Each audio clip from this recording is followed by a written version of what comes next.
study career. Let us start with July 9th current affairs. Firstly, State Finance Commission of Odisha recommends rupees 23,848 crores for the Panchayat Raj institutions and urban local bodies in the state of Odisha has been recommended by the 5th State Finance Commission of Odisha on 7th July 2020. These funds allocated will be for strengthening the urban local bodies and Panchayat Raj institutions in the state financially so that various developmental projects and maintenance of existing assets can be taken up by these institutes and bodies. Projects on which the funds will be invested by Panchayat Raj institutions and urban local bodies are drainage networks, sanitization, drinking water, solid waste management, maintenance of public health sub-centers, and Anganwadis constructions of roads etc. Next, on 8th July 2020, a new Pan-India Central Sector scheme was given approval by the Union Cabinet under the chairmanship of Prime Minister Narendra Modi. The new Central Sector scheme is called Agriculture Infrastructure Fund. The scheme Agriculture Infrastructure Fund was launched by Union Finance Minister as a part of the rupees 20 lakhs crores Atmanirbhar Bharat package. Under the scheme, financial support of up to rupee 1 lakh crore will be provided as loans to the bank and financial institutions in the country to the agriculture sector such as farmer producer organizations, startups, primary agriculture credit societies, agri entrepreneurs etc. Next, for three public sector general insurance company, the Union Cabinet under the chairmanship of Prime Minister Narendra Modi has approved a capital infusion of rupees 12,450 crores on 8th July 2020. This capital infusion of rupees 12,450 also includes the capital of rupees 2,500 infusion by the central government in the financial year 2019 to 2020 in these three public sector general insurance companies. The three public sector general insurance companies are Chennai headquartered United India Insurance Company Limited, next New Delhi headquartered Oriental Insurance Company Limited, next Kolkata headquartered National Insurance Company Limited. Next, Indian Navy completes Operation Samudra Setu by bringing 3,992 Indian citizens back to homeland. Samudra Setu means sea bridge. In an effort to repatriate Indian citizens from the overseas, the Operation Samudra Setu was launched on 5th May 2020 by the Indian Navy. The Operation Samudra Setu lasted over 55 days in which 3,992 Indian citizens were brought back to their homeland by the sea route by the Indian Navy. Excavation operations like Samudra Setu was last conducted by the Indian Navy back in 2005 during Operation Rahat when 5,600 people in that 960 were foreign nations remaining Indian citizens were excavated from the Yemen. The birth anniversary of former and 14th Chief Minister of Andhra Pradesh, Y.S. Rajshekar Reddy, is celebrated as Raitu Dinotsavam on July 8th. The day was first celebrated in 2019 when the current Chief Minister of Andhra Pradesh, Y.S. Jagan Mohan Reddy, issued a government order designating the day as Farmers' Day in Andhra Pradesh. Next, the formal notification to the United States Congress was provided on 7th July 2020 by President Donald Trump-led administration on the decision of ending the United States relations with the WHO. WHO is a specialized agency of the United Nations responsible for public health globally. As per the notification, the United States government has submitted its notice to the Secretary General of the United Nations to withdraw from the WHO by the 6th of July 2021. Next, the Foreign Ministry of the People's Republic of China had claimed last week that their boundaries with Bhutan has never been delimited and there are long-standing disputes between the two countries in eastern, central and western sections.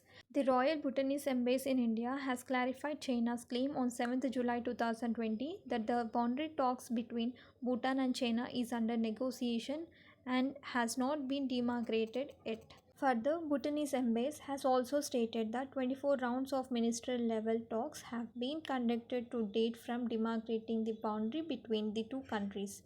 The 25th round of talks was declined due to COVID-19 pandemic. The Union Cabinet on July 8, 2020 gave its approval to extend the Pradhan Mantri Garib Kalyan Ann Yojana till November end. Under the scheme, 5 kgs of wheat or rice and 1 kg of chena will be distributed to each beneficiary family for 5 more months, benefiting more than 80 crores people in the country. He said that the decision was taken so that the poor and needy persons do not go hunger during the forthcoming festival season in the wake of COVID-19 pandemic. Next, PM Narendra Modi addressed the audience worldwide on July 9th to mark the start of India Global Week 2020.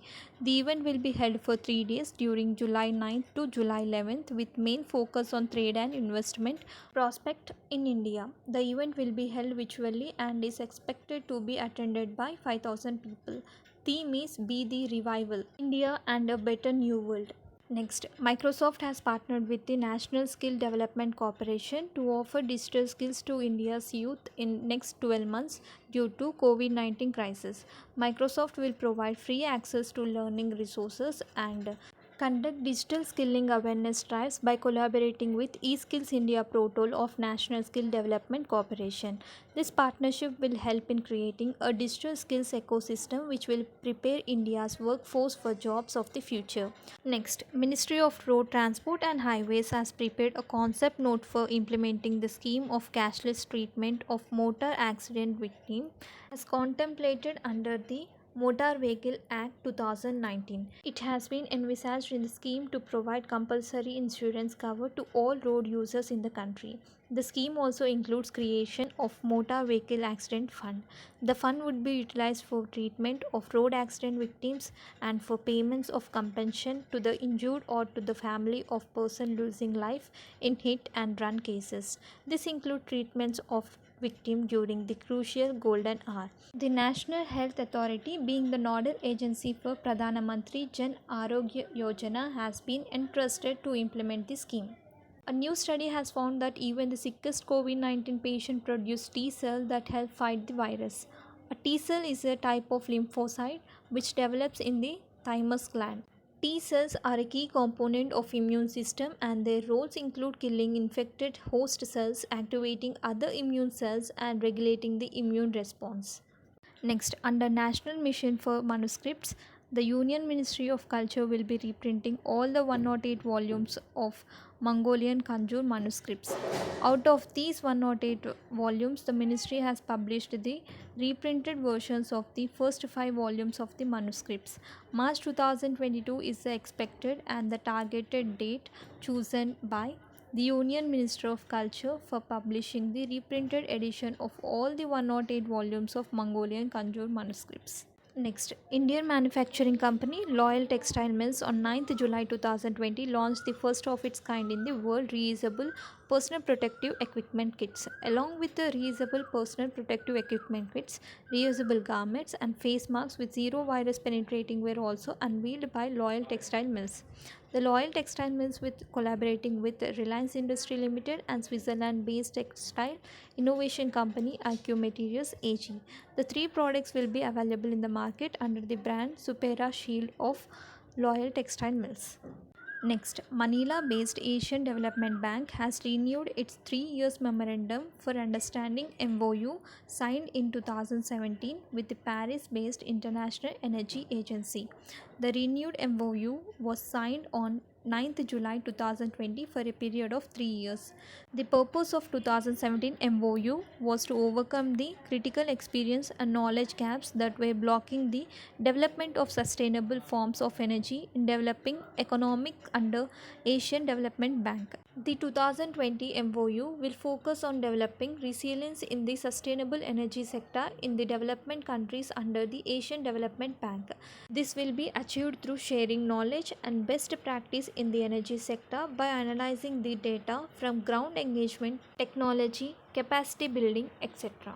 Next, a WhatsApp chat line named SmartGirl chat line was implemented by a research team from Cambodian NOG Khanna Center for Population Health Research.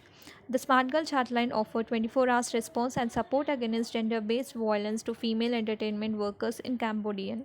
A cash reward of United States dollars 1 lakh was provided by the World Bank Group and the Sexual Violence Research Initiative under the Development Marketplace Award to NGO Kanna Center for Population Health and Research for implementation of Smart Girl Chatline. Next, from the Launchpad 3 of the Zhejiang Satellite Launch Center, China Great Wall Industry Corporation has successfully launched the communication satellite AP Star 6D on 9th July 2020. China Academy of Space Technology has developed the commercial satellite AP Star 6D. From China Academy of Space Technology, the satellite was purchased by APT Mobile Satcom Limited for providing satellite broadband telecommunication services. The lifespan of AP Star 6D is of 15 years. Launch mass of the satellite was around 5,550 kgs. The satellite was launched by Long March 3B carrier rocket. The AP Star 6D satellite will be used for providing optimized high quality voice and broadband data service for users and as well as aircraft and maritime routes in the Indo-Pacific region. AP Star 6D is a part of China's first global high-throughput broadband satellite communication system. Next, on 9th July 2020, except for the Indian state-owned Doordarshan News channel DD News, Nepal-based multi-system operators have issued a broadcasting ban on all other Indian news channels in Nepal. That's all for today's current affairs. Hope you guys like it. Please do like, share, subscribe and press the bell icon for more latest job updates and current affairs. Jai Hind.